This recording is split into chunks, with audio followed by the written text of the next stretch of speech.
Welcome to Empowered by AI, the podcast for women entrepreneurs ready to harness AI to take their businesses to the next level. I'm your host, Michelle Muncy Silva, founder of Innovative AI Studios. You may have left corporate life to start this entrepreneurial journey, but you don't have to go it alone. Here, you'll find a supportive community of like-minded women and an invaluable thought partner each week, as my guests and I share actionable insights you can use right away. So let's dive in together. Today, what I really wanted to discuss with you is the incredibly important topic of ethical use of AI. And Cha'Von, as a member of the 100 Brilliant Women in AI Ethics, I think you're the perfect person to help us navigate this conversation. Michelle, it's such an honor, really, to hold that title. I don't look at it as a badge of honor, to be fair. It's more so, what type of responsibility do you now have in this world? And so when I received the news, I remember it just hit me. It just hit me and just knocked me off. I just said, do you know what? I need to figure out how I'm going to show up in this world and do my work as one of those women. And so every day and every project I take on and every conversation, I feel that's an opportunity to keep planting seeds and encouraging other women and other people in general to keep moving in this direction of digital transformation. We have no choice, right? 100%. Thank you for creating this space for this conversation, Michelle. I think it's important that we talk to women like you because your career spans AI ethics, governance, and digital well-being. So what kind of inspired you to focus on that intersection of technology and these human-centric values that you're bringing? To be fair, my background is in psychology, cognitive neuroscience, and criminal justice. No, we can Valid, now let's have a real conversation. right? Yes, criminal justice, but more so about justice in general, about what does it mean to be fair, to be equal, to be included, to be different. And that's okay in this day and age. Of course, I've moved into data protection. I studied GDPR. I was a practitioner of GDPR while I was living in the UK, then back to Bermuda. At first, returning to Bermuda, I thought that I would be just moving into consulting around GDPR and perhaps Bermuda's regulation. Unfortunately, no one knew at all what I was talking about, whether I mentioned GDPR or pipeline. And it didn't make a difference. What background, nothing in terms of who was paying attention and who wasn't. Now, this isn't judgment. This is just how different cultures are when it comes to data protection and how different jurisdictions, based on the size of the jurisdiction, the culture of the jurisdiction, how they'll need to think about innovation in this global space of data protection. And then we bring in AI. Because, of Right, course, without data, we wouldn't be having this conversation. And so right. my shift into AI ethics was really through data protection. I was the assistant privacy commissioner in Bermuda. I've always been one that was fascinated by technology in different ways. And that took me into AI ethics. I started thinking data ethics and how does this impact it? I studied through London School of Economics and Political Science. And I did 2 certificates at the same time, taking both the ethics in AI and data law, policy, and regulation courses together. It really helped me to understand around, AI regulation and governance in general around data protection and how things would change with data protection as we move more into the space of AI, the age of AI, as some may call it. And then, of course, taking a course with Mia, the Global AI Leadership course, that's what opened my mind to the creative side of AI, prompt engineering. Of recent, it's been the Alan Turing Institute, the Operationalizing Ethics in AI, as well as in the medical field, AI in medicine. We really need to think about how it's about the context, right? So being in that space, it changes some of those risks when it comes to AI, and especially around ethics. And so a combination of this kind of colorful working across industries in my younger years. I did not have a straight and narrow direction or pathway to where I am today. I worked in banking, I worked in supply chain, I was a teacher for years, bringing it all together with AI, understanding how different industries, again, are impacted, understanding what it means to be agile and pivot. So it's more the soft things that we learn in our career that can really help us to establish where we fit in what I call the puzzle in the age of AI. Yeah, I actually heard, I think it was Rachel Kimber who said to me that AI is like the sticky honey Mhm. that's connecting I everything love together. Rachel. I love that. It's this idea of AI just it's touching on so much and it's bringing us together to have these conversations. And so you mentioned operationalizing AI ethics, and I'm really interested in how what does that look like boots on ground? How do you support entrepreneurs in operationalizing AI ethics into their businesses?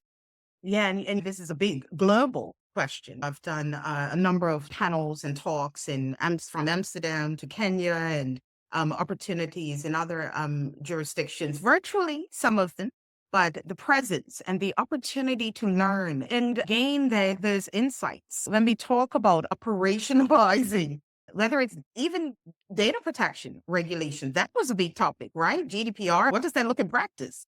That was the Yeah. biggest thing. It was more than legal, it was more than technical. And so the same here with AI. What does AI ethics look like? Well, first, it's a human centric approach. It's understanding that people will be impacted in some way, no matter what we do. And so in it, we create frameworks and tools and resources that help organizations really understand from yes, at the macro level, indeed, right? Return on investment, they're making those investments and they want to make sure that this is going to work.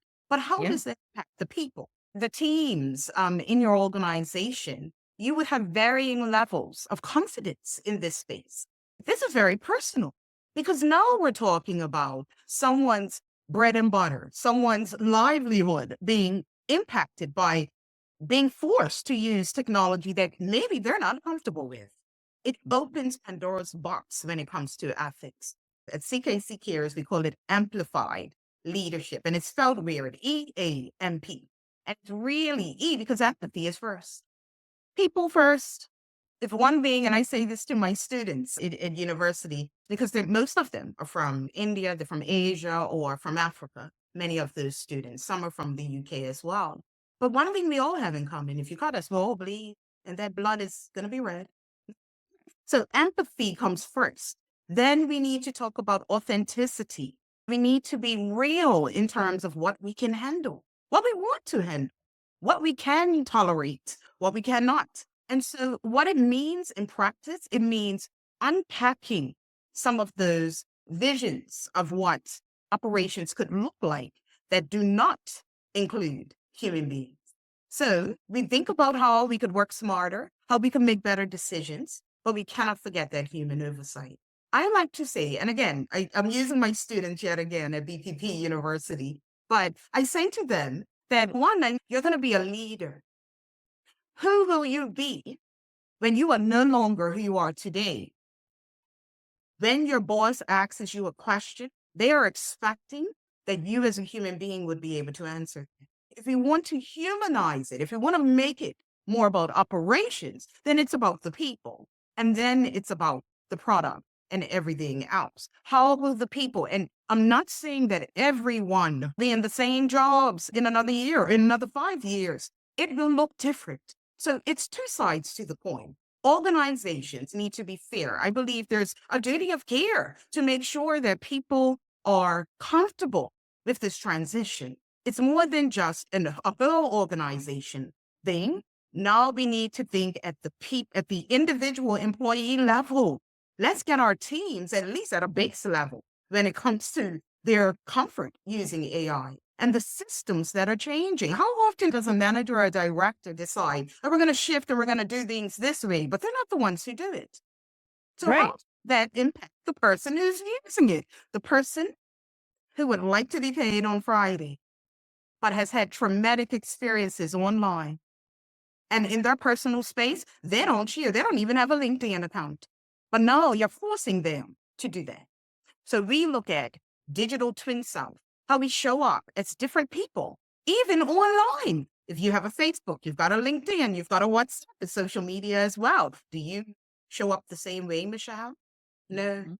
you don't talk the same. So how do we balance one physical self and all of these digital selves, right? So Right. that's one thing that we talk about again through CKC Cares. And how, if you don't pay attention, if you're not honest about yourself, how digital saboteurs can come into your space and how that impacts the way that we approach digital transformation, we respond to digital transformation, and how we support our businesses with that return on investment. Yes. Oh, Yeah. that's a no conversation of how each individual matters. So we have 100%. we have workshops, we have different initiatives that help organizations to get down to the roots. I like to say, think of the iceberg diagram. Mhm. TLC, we deal with the top part. I say the hard side of data and technology. But then the lower side, which is of course the hidden, right? The invisible part. That's the part where you get the resistant learner. But we want resilient learners. We want people that's going to help businesses to succeed in this space. Why do they have to suddenly start talking about this space? This is our playground. The people on my team, I've got, Sahaj is with me. She is studying her PhD in AI policy and governance, bringing some of the skills that they don't have to go out and seek. We're bringing ideas and tailored frameworks, not a one size fits all. It is about more personalized solutions that address our business needs. So operationalizing it is getting to the root of how humans are impacted and creating beings that are diverse, inclusive, that allow people to grow in a sustainable, a safe space. And so even in my classes, that's what I tell them. If you're going to be a leader, you have to be able to be responsive. Mhm. That's So beautifully put. that's it. Beautiful. And I think I really want to say you've woken up some things for me. For a lot of people, yes, this is a disruption. We're all in the middle of this disruption, and it is going to change things. And I think there is an idea that there's a little bit of fear. And then there is also this idea of being left behind. When we went through COVID, we were immediately shifting. And it was without, I would say without warning, truthfully, without warning, we're That's shifting. what it is. The whole Okay. world. And so a lot of people, especially in the education space, I can speak to this because that's where I was during COVID. You're going to cling to what, because when everything is shifting underneath you and you don't have a sense of control, you might dig in with what you know you can control. Here's what I'm good at right now. And it did not involve online. It was very paper pencil, very analog. How do we, in this disruption, which I think is going to be much more long term than COVID was, although it felt like forever, That was our taste that something's changing. how do we do that while still embracing this probably very human tendency of, I want to cling to what I know because I feel the ground is shifting underneath me? No, 100%. And you know what? I've said to tech experts in this space, we need to be more honest because we're afraid to. And that is the truth. No one knows what's going to happen, but no one ever did. We suddenly got into this place of safety and comfort. But what is that really? There's Yeah. change constantly while we sleep. There's change, right? Of course, I teach a course leading through digital disruption. I love it. For me, disruption is a two-way street. I'm the instantly, as human beings, we put a negative connotation on a word. It has nothing to do with the word. That's number one, right? We place what that word means. After the darkness comes the light. The sun means it's a new day, a new opportunity. Comfort and safety, if we really unpack it, we're not safe working in any job, to be quite fair. If they want to shift and go into more technology is safe. If we never shifted from horse and buggy to automobiles, here's my point. Those Right. have to change. And every generation during that shift and that change, you mentioned industrial revolution, internet, every shift, you've got people left behind. I'm saying that number one, be honest, authentic, and real. Unless we do that to start, we cannot be honest about what we will handle, how we want to learn, what we want to do. It might hurt at first. I've talked to people, women especially, that have lost jobs or left jobs because of this shift. But at the end of the day, for many of us, if we don't get pushed out of the comfort, we won't move. Now, it is far bigger than what we're thinking about. We're thinking about today, paying our bills, living our lives. We are not thinking of the bigger picture. There's something more for everyone. Each of us, we should never be in a place of 100%. Just even our body changes at night, right? It's moving. Nothing stops moving. Beautiful things grow out of darkness.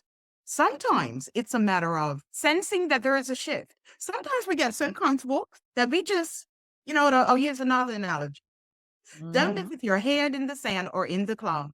When we live with our head in the sand, is ignorance, being naive, and finding comfort in those places, Michelle. If we want to have an honest conversation about well-being, we get comfortable there. Oh, I don't know what's going on. Oh, I don't know how to use that. But that's the children. All of this transfer, IT deals with that. How are we to pass it to someone else instead of taking that as perhaps that was the gem I needed, the introduction to that word or that concept. Then now I can go and look it up. So now the next time I don't have to say like I'm vulnerable. We can choose to be empowered. And that is a key point here. And leadership, empowered leadership. We can choose to be empowered. This change is not personal to anyone in terms of being attacked. Okay, so we can unpack immediately that feeling of why is this happening to me? It's happening to everyone.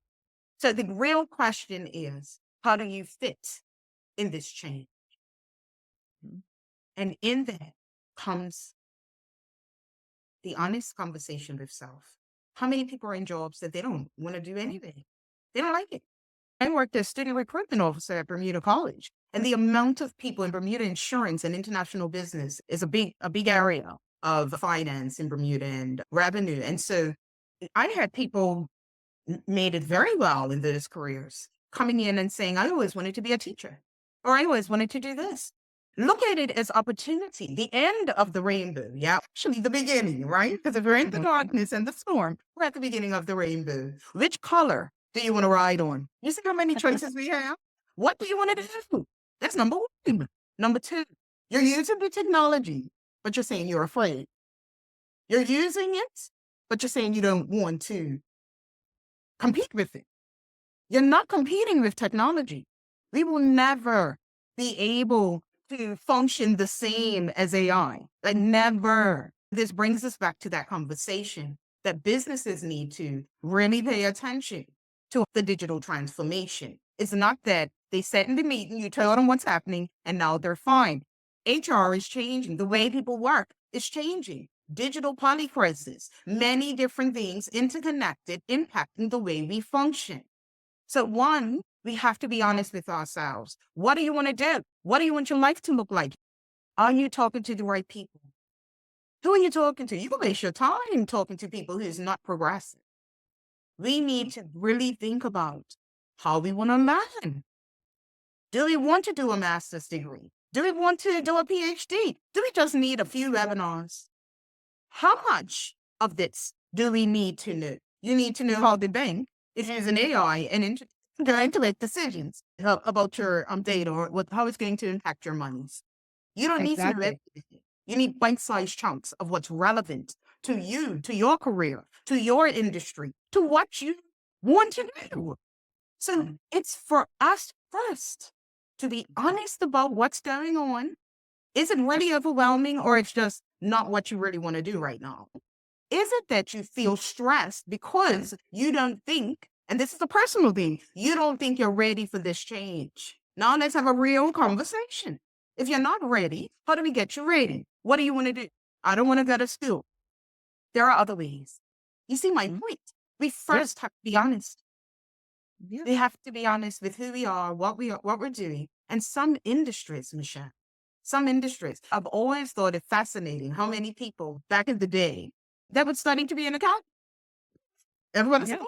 why are we not looking at the changes in the industries? Why aren't we looking to see if it makes sense for our child, our young person, or ourselves to study this? Or if we're studying that, are we also encouraging them to pay attention to how technology is impacting that industry? It's about being able to sense it. The TLC group, we created Sense, Shape, Adapt framework. So you're sensing that something is shifting, something's happening. For some people, it's natural. They are hyper aware. It's part of business agility. They're paying attention. Again, a word, you hear something, you see something on the train, anywhere. We have to be strategic in how we use our time. We cannot just use our energy willy-nilly, even as far as energy exchange. Some people will sulfur your energy and you have none left for yourselves. This is all important when it comes to digital well-being and how we're functioning. It's more than just, how do I stay in my job? Maybe it's for you to start your own business. Maybe it's for you to work part-time and do something else. But depends. How do you want to live your life? If you want to do more, if you want to stay competitive, you will have to stay learning, engaged. Can you do it all? No, you can't. So you still have to find what is your comfort level. You cannot learn and know everything. So figure out your piece of the puzzle and then be the best, not try to do it all or think of it all, because that is cognitive overload. So we have to get to a place where we can manage this as human beings. I am so thinking about this recently because it's such a blip of time. If you think about generationally, my mother's generation, you had three possibilities. Mm. You could be a nurse, you could be a teacher, you could be a secretary. That was her reality. She was the rebel woman that she never gave herself credit for, which just still amazes me. She liked math. Oh, So the closest she could get to that definitely was feminine back then. I'm telling you, it's just amazing to me. That's something to talk about. 100%. It And is. so the closest she could get to it was bookkeeper. That was her path into it. Mhm. What she passed to me was, you will never be dependent. You will always be financially independent. And you will do that through a stable job, because that was her experience. Yeah. Her rebel moment was the type of stable job. But to me, my rebel moment that was encouraged to me was, you will have a stable job, but it will be just you that is Mhm. independent, right? Because Right? that was back then. It's a Mhm. blip of time, Yeah. one generation. And now within my lifetime, I not only have every choice in the world as far as what I can do for that stable job, but now within my lifetime, I've been told, you don't even have to have a job with an industry or a corporation. Now you can be an entrepreneur, and the fire hose is spewing with the possibilities, right? Mhm. It's been one generation, Mhm. one, that this has happened. My mother has no ability to prep me for this. I'm looking at my children and saying, I don't even know at this point what your world is going to look like. It's so fast. We have to get back to ourselves, Have to. because we have to think about living in this reality of, we actually do have choice. Mhm. Because my mother didn't. I love that you talked about generations, because yes, the tools, we don't have the tools. You know what they say? how they say that among children don't come with a handbook. Exactly. This isn't coming with one either. But you know what?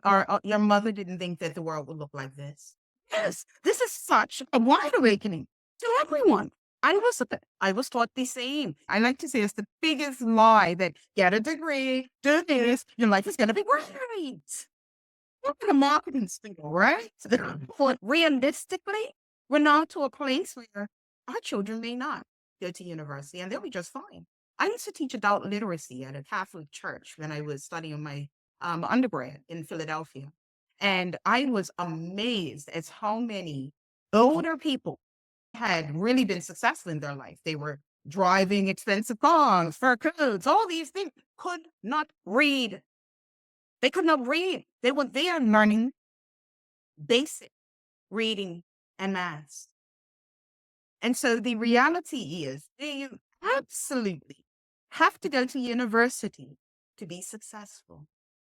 And that's what I mean by you cannot live with your head in the sand where you're totally ignorant, totally naive, totally ignoring what's happening around. And let me just play whatever the game on my phone is. Let me just watch this, watch this on TV. And I like fun too. But it's a time and place for everything because we're so tired after working 40 hours. All we want to do is find some pleasure, whether that's going to the spa, watching a football game, or playing on Ugly Birds or whatever it's called. But you see my point, right? Yes. So I tell my students adulting looks totally different. So we have to shift back all of this complicated stuff about being an adult and learn again, who are we? What do we like? Because things are changing. And AI and emerging technology is an assistant, but it does have the capability to do a lot of the tasks that we leaned on in comfort. Mhm. Now we will be forced to use our intellect to a higher level. We are like robots. The impact on our psyche, even our eyes, some jobs, you're looking for anomalies. That is not good for your eyes. So yes, we want AI to help, right?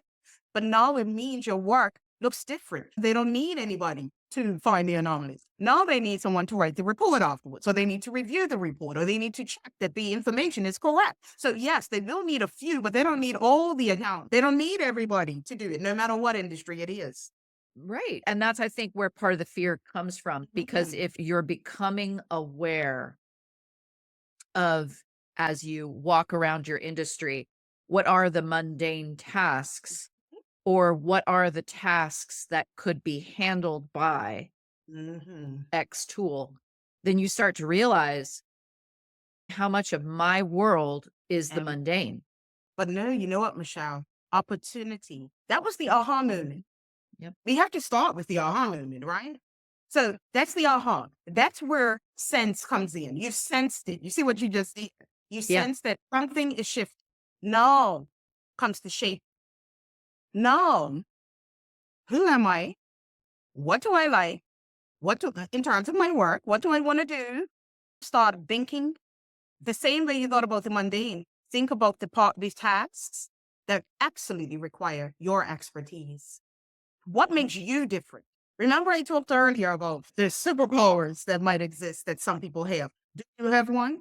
Everybody has a superpower, right? It might be a matter of not following the status quo, but pausing to reflect and now really think about who are you and how do you want to make a difference, or for some people, if it's long term, to leave a legacy.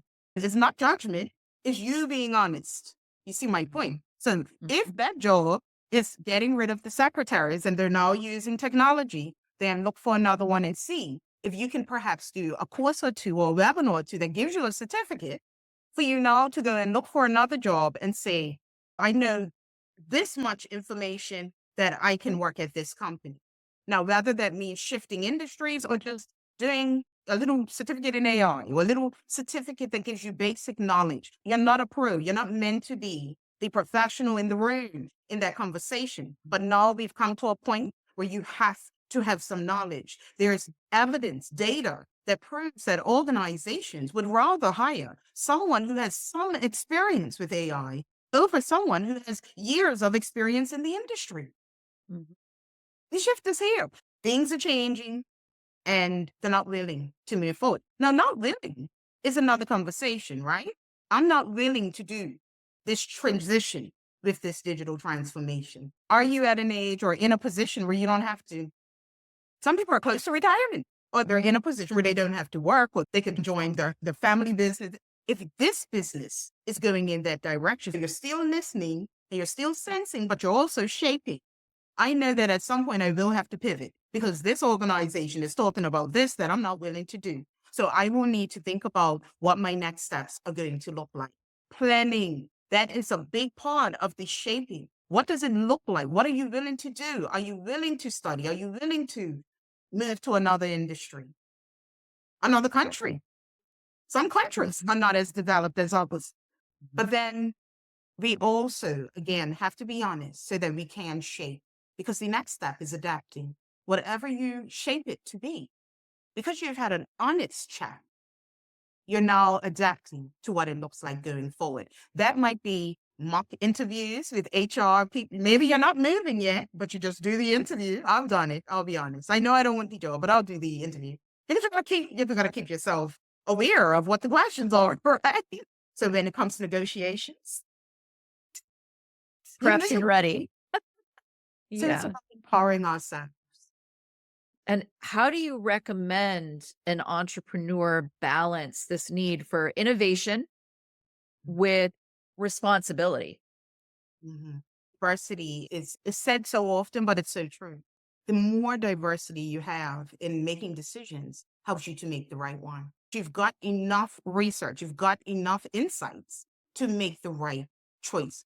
Even if it's a choice that someone doesn't agree with, you still made it based on this. I think that one, as leaders, as people now, we need to be able to not justify to anyone, but to ourselves at least, why we make the decisions that we make. The balancing act is a hard one that so many entities are grappling with. Again, at CKC Cares, we create frameworks that help. The beg and bleed framework. If Erica Badu had this own beg lady, right? If you open your purse right now, Michelle, what are some of the things that you might have in your purse that you must have in your purse? Definitely credit cards and debit cards and Okay. ID. Uh, I'm uh, driving all the uh, time, so I've got all of that with me. What it is Ready for a moment is in my bag. to leave, you have everything. And the car is parked so that it's ready to drive out. We always have a full tank of gas too. No, I'm gonna tell you. These are our strengths. They help us to be strong. It might be perfume. For some, it might be deodorant. It might be lotion, a brush or a comb. It might be lipstick. These are things that are our resources. They're our bag of strengths, right? They make us feel whole and we need them. It's every one of us, every employee, every team member has their strengths. But everything's yin and yang. So we all have our weaknesses as well. And when we don't address those in a way that is balanced, then they can bleed into the organization and impact digital transformation. Whether you are a small business or a large one, it still starts with human-centric approaches. By understanding the strengths you have on your team, humans are the greatest asset. Even if it's one, they're important because they're overseeing the machines, right? They are a huge asset. So your strengths, your resources is the people that you have on your team. What are the strengths and what are the weaknesses? How do we group some of those weaknesses? I'm talking about it's in terms of digital. There are silent weaknesses that people have. And it might be, and I'm calling it a weakness, but it's not in a judgmental way. It's just, again, an honest look at what are we stronger at and what do we struggle with. For some and lots of people, yes, the digital transformation, it's a permanent one. It's permanent in terms of change, right? But the thing that we have to remember is in that balancing act, we have to remember that we are human, right? And that leader, that entrepreneur, that small business owner, that large corporation leader, it doesn't matter. We still need to consider if we were on the other side How would we deal with that situation? Do we have enough insights and evidence that this is the best decision for us to make when it comes to that innovation? Balancing the interest of the organization along with the needs of the team. So it means having a conversation earlier with our teams, telling them these are the facts of why we need to change. This is what I'm thinking about. What's your experience been with AI or with these certain tools? This is something we want to go through the journey together. Now, obviously, when it's a small team, it's a very different conversation. Just like cultural differences, the size of an entity will differ in terms of your approach. But I still think collaborative approach when it comes to digital transformation will help businesses. We can't afford to do that with AI. We can't afford to make some of those mistakes. And so it's important for us to have enough of those diverse opinions before we make the decisions so that we are taking account how it will impact the people. Of course, I've worked in a regulatory authority. Even if it's a short window, a week or so, they give people an opportunity to give their thoughts. And I'm joking saying a week. Obviously, you want to be fair in anything that we do, but karma, right? And karma Yeah. doesn't really happen in our next lifetime. Or the choices we make right now, could that impact us or our children or families in any way? I try every day, which brings us back to the beginning conversation about positivity and optimism, right? I try to be positive. I try to think of how I would feel if that decision was made. Some of them are hard. As leaders, we don't get the luxury of easy decisions, right? But now we have to have the right frameworks, the right checklists to make sure that we are thinking of those things. We are very diverse at CKC Cares and TLC. And so we do put a lot of value around making sure that diverse oversight is there. We have QC quality checks on everything. When you see articles coming out and different posts and things, it goes through three people, three sets of eyes, different locations or backgrounds, and they bring their thoughts. We at least go through that approval step. That's becoming more of the norm nowadays, that we want diversity on teams. And that's the way society is going anyway with globalization. The word that's coming to mind for me as you speak is intentionality. That Mm, I have the intention to integrate responsibly, yes. Yeah, ethically, gain perspective. 100%. I think of the art of reciprocity, not the Mhm. act, right? The art that the golden rule, you can call it what you want, right? The point Mhm. is that and I often use this with data protection. We complain that, oh, they have to do all of this stuff for GDPR, for CCPA, or for whatever regulation. But don't you realize that people are doing that for your data right now? And they're all, why why is that okay? And expected for them to do that for you, but you're complaining about doing it for someone else. Mhm. You go up, you find your braid, it's a number on the wall. We're not thinking about real people and what they're going through in this change. No, you can't take on the accountability of of everyone. No one is asking you to. In your organization, whatever you can do to support your teams. If your culture is more quirky, think about how you're training in that. If your culture is more corporate, then think about how you're doing. If they can't, or they can't take a lot of new training and it's cognitive development, bite-sized chunks. You have to train, you have to build awareness, you have to do these things in order to truly be ethical in your organizations. I And it's a must-have. I think for solo entrepreneurs, it's you really have to have clarity around the way you're interacting with your clients, what you're giving back to them. Look at your policies of communication. How are you Yes. being transparent? Yes. A lot of times we think about data protection, particularly, well, regulation in general is black and white, right? What does the legislation say? What does the law say? Mhm. But it's very much contextual. It's about the situation. It's not necessarily black and white. And so, yes, when we talk about this space, it's about how all of these things impact the next. You have a data breach. You can likely have, it's probably through a cyber attack. And then it's impacting your financial reputation. It might stress you out. So it's impacting you personally. So you see how it's just one thing on top of the next. And It's not running away from it, hiding it. It's about facing it in our way. I like to say, be kind to yourself. Be kind to yourself. And that means, yes, that honest conversation. Solopreneurs and solopreneurs and entrepreneurs, it's a big change, 100%. It may be to really, again, the authenticity and being honest. We may have products and services that is not really worth it. Like you said, are you getting it back the way you're giving it? So you may have these services, but they're not actually gaining any traction. So why are you offering this service that's giving you the extra burden of more data collection, for instance, right? So working in a lean way so that you can be agile, so that you can be strategically responsive, because we can be responsive in the negative. Strategically responsive is important in this day and age because it is the unknown. VUCA. Have you heard of VUCA? No, tell me. I believe it came around during the war. V is for volatility, U for unknown, C for complexity, and A for ambiguous.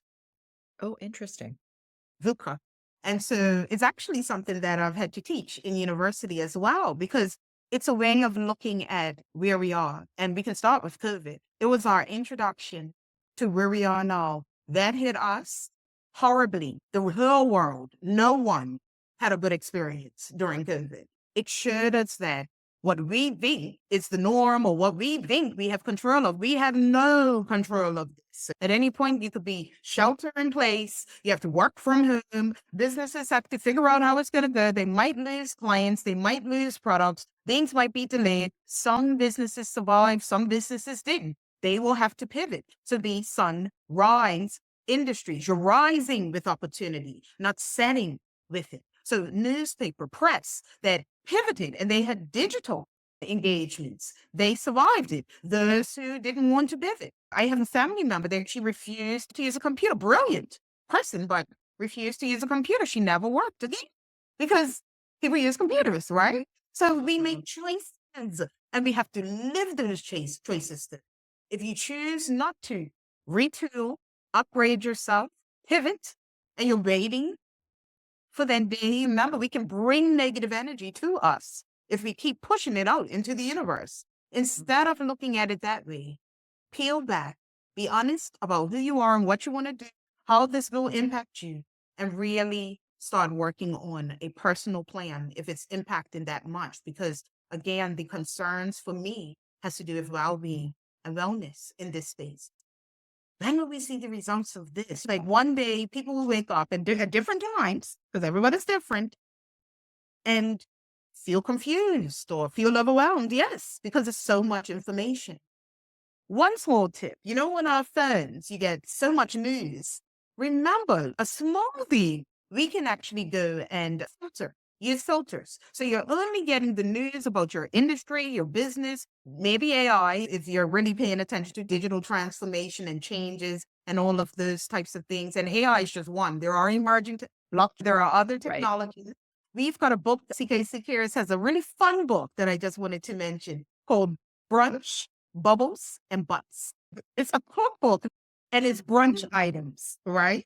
But in there, we include tips on digital resilience and being and updating your multi-authentication, factor authentication and things like that. So you can make a dish from India, for instance, authentication talent. And so you learn how to make all of those elements and each layer, it talks about how it aligns with data, with digital transformation and digital change in general. So you can do it with your children. You can do it with friends. You can bring it to the office, have competitions on cooking, but it gets the conversation going. That's what I'm talking about when I talk about really thinking about humans. How is your business? Can you do things that make learning fun? Adulting looks different, Michelle. Now adults want to have fun. We don't want to look at PowerPoint presentations all the time. You see what I mean? So how do we change the way that we function in our organizations to meet the needs of the people that we serve? That is always the goal of a business leader, no matter what business you have. Oh, Cha'Von, I'm getting that book.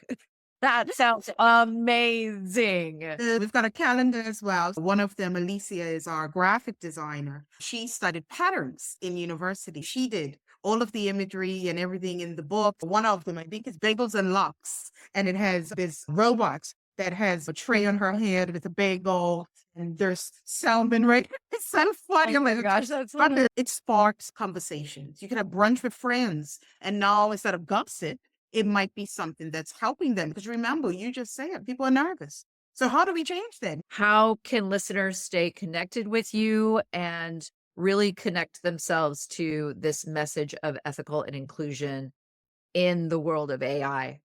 Yeah, no, thank you for that, Michelle. Things are very busy in this space because it's not just, of course, AI for me, it's data protection as well in the chief disruption officer role as well. So things are quite busy, but I always will find time. If someone wants to reach out, they can always do that on LinkedIn. Following CKC Cares on LinkedIn as well. And join them. Feel free. You know, it's a safe space, as I said. Our website is ckccares.com. What's really great about the service in 2025 through the TLC group of companies is we are developing a service that will put some of those skills around resilience and disruption in your boardrooms, but in a more sustainable way. You don't necessarily have to have the overhead of hiring chief resilience or chief disruption or chief privacy officers or chief AI officers, because many businesses, they don't need it full time. They may just need the support. And that's how we can continue to do our part with encouraging ethical governance around AI and digital engagements in general. But don't forget the people.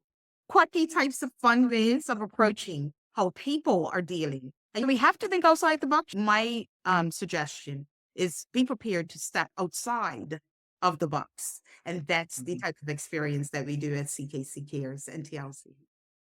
I love it. I would strongly encourage people to connect with you because this conversation alone has just been absolutely priceless. Thank you, Michelle. I thank you for making this space, as I said before. And I've enjoyed our engagement as well. Thank you for tuning in to Empowered by AI. If today's episode sparked ideas, don't wait. Follow the link in the show notes to visit innovativeaistudio.com and download your free resource created to help you put today's insights into practice. Be sure to subscribe so you don't miss out on future episodes packed with more tips, tools, and inspiring stories. Until next time, stay empowered and keep innovating.